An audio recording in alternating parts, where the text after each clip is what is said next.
jadi bagaikan ruangan yang tidak menolak apapun yang terjadi di dalamnya.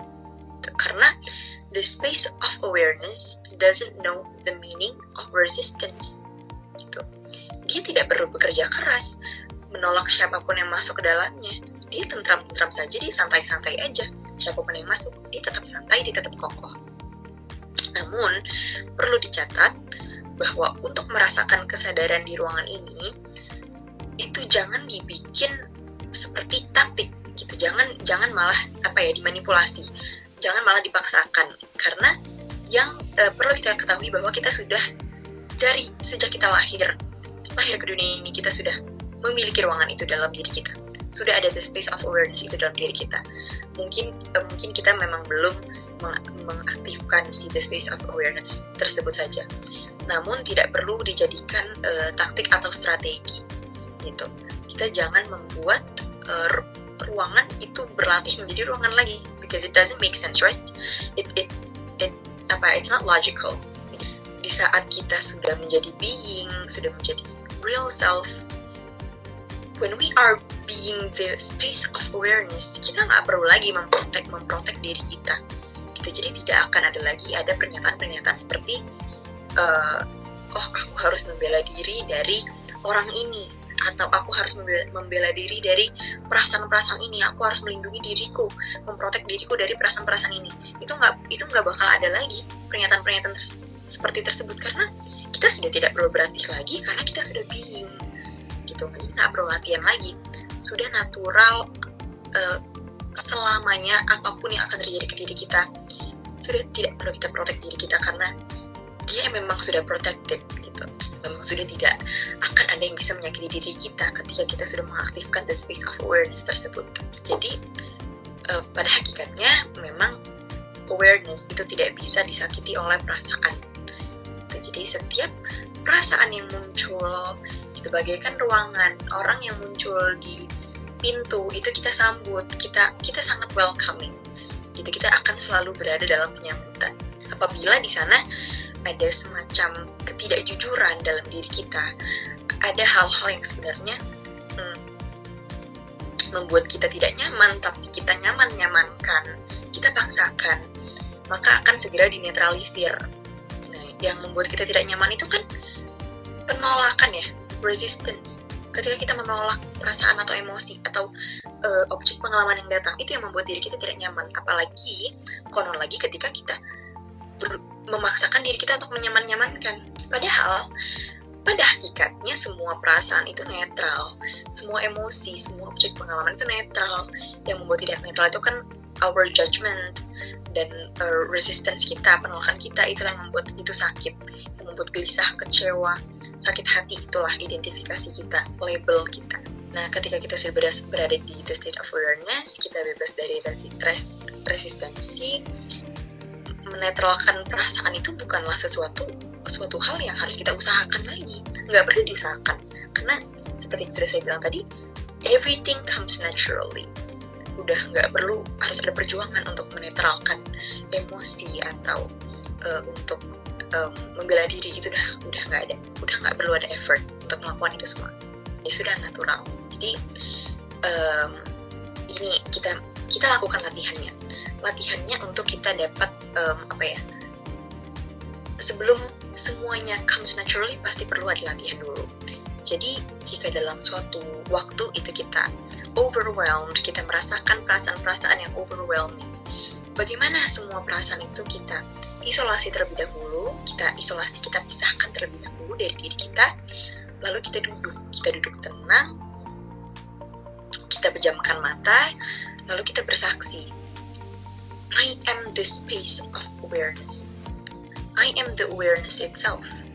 Nah, lalu disinilah baru kita undang lagi perasaan yang tadi kita pisahkan, kita invite lagi, kita undang lagi, baru bisa kita accept. Disinilah kita merasakan sensasi jiwa yang begitu clear, yang begitu bersih, tidak ada resistensi, tidak ada perasaan-perasaan yang tidak nyaman. Analoginya itu seperti antara tenggorokan dan telapak kaki.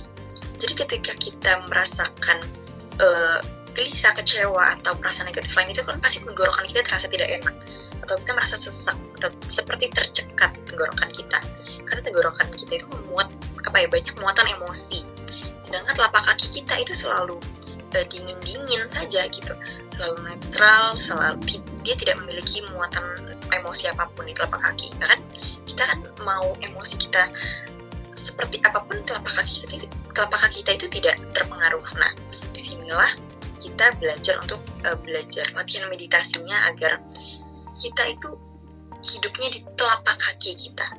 Kita selalu dingin, selalu netral, clear, gitu, jiwanya clear, bagaikan telapak kaki yang selalu terasa clear, bukan seperti tenggorokan yang gampang terpengaruh, yang gampang merasa tercekat atau gampang merasa panas, itu yang reaktif. Lalu itu dari tentang awareness ya, tentang pentingnya awareness, tentang pentingnya mengenal who I am. Nah, sekarang kita belajar tentang imaginary self. Apa itu imaginary self? Imaginary self itu dia adalah self yang berada di antara dua persimpangan.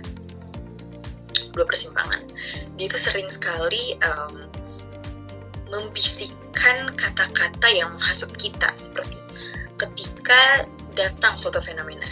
Nah, imaginary self ini sering berkata, I don't like this, gitu. Aku nggak suka. Itu pasti kita at some point in our life pasti pernah ya merasakan ada sesuatu di dalam diri kita yang mengatakan I don't like this, gitu. Masing-masing dari kita itu kan memiliki cara yang berbeda-beda ya untuk melakukan resistance, untuk menolak perasaan-perasaan negatif yang datang. Nah, namun diri imajiner ini dia itu sangat sering melakukan perlawanan kepada the space of awareness, gitu. Dia jadi buruk banget kan, karena dia melakukan penolakan bahkan kepada the space of awareness, gitu. Oleh karena itu kita pentingnya si latihan meditasi tadi agar kita mengenali apakah masih ada imaginary self tersebut, imaginary self yang menghasut kita, yang membisikkan kata-kata yang menolak, yang menunjukkan penolakan terhadap the space of awareness. Itulah yang harus kita sadari. Kita duduk, kita diam, kita sadari, lalu perlahan-lahan semakin everything comes naturally, itu dia akan hilang. The imaginary self inilah yang harus kita hilangkan, yang harus kita buang, karena suara-suara tersebutlah yang akan menuntun kita pada separate self.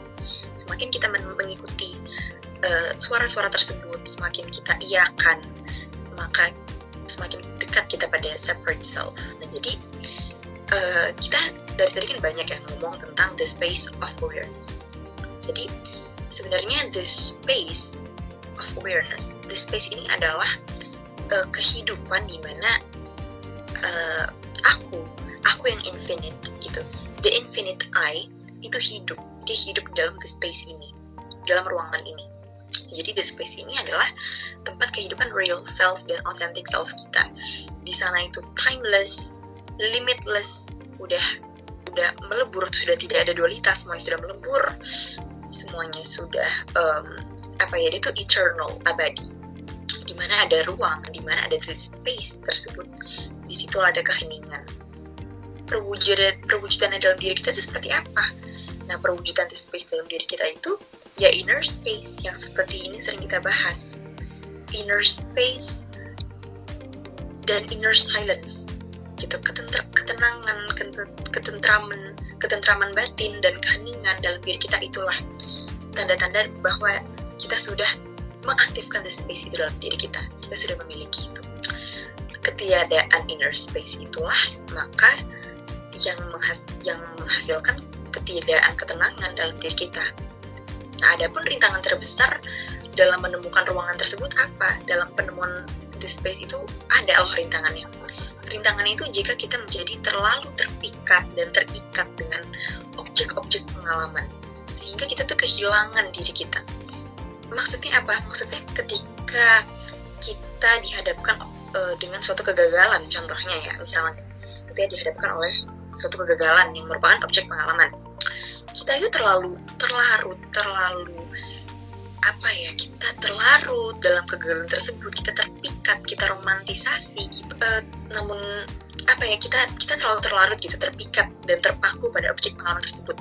Nah, lambat laun, makin lama kita surut dalam objek pengalaman tersebut.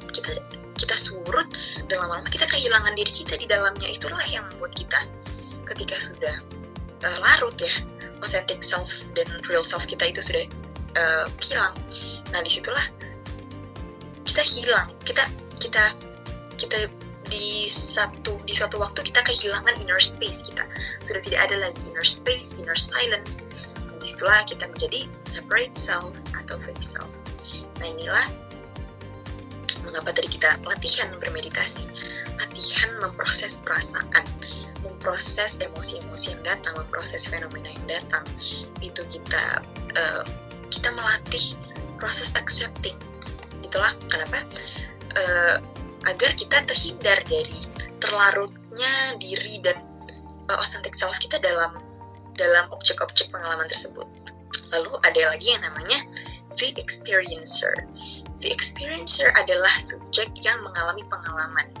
Gitu. Jadi ada subjek non-dualitas dan ada subjek yang dualitas. Subjek dualitas itu adalah objek dari subjek yang non-dualitas. Apapun yang mengidentifikasi diri dengan konsep mental, dengan imajinasi, dengan rasio, dengan psychological mind, gitu, rasa, semuanya adalah objek pengalaman dan bukan subjek.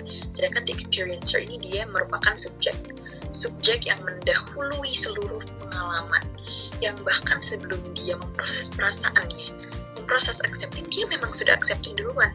Seperti yang tadi kita bilang, yang everything itu udah comes naturally.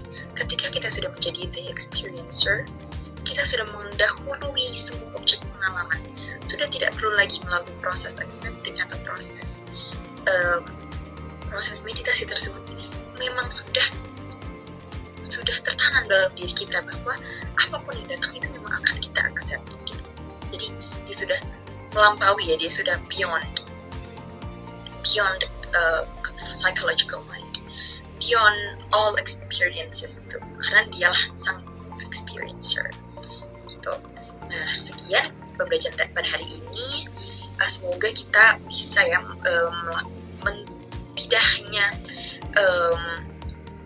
tidak hanya menyerap informatif knowledge saja, accumulative knowledge saja, namun juga kita mentransformasikan sehingga itu menjadi annihilated knowledge, sehingga kita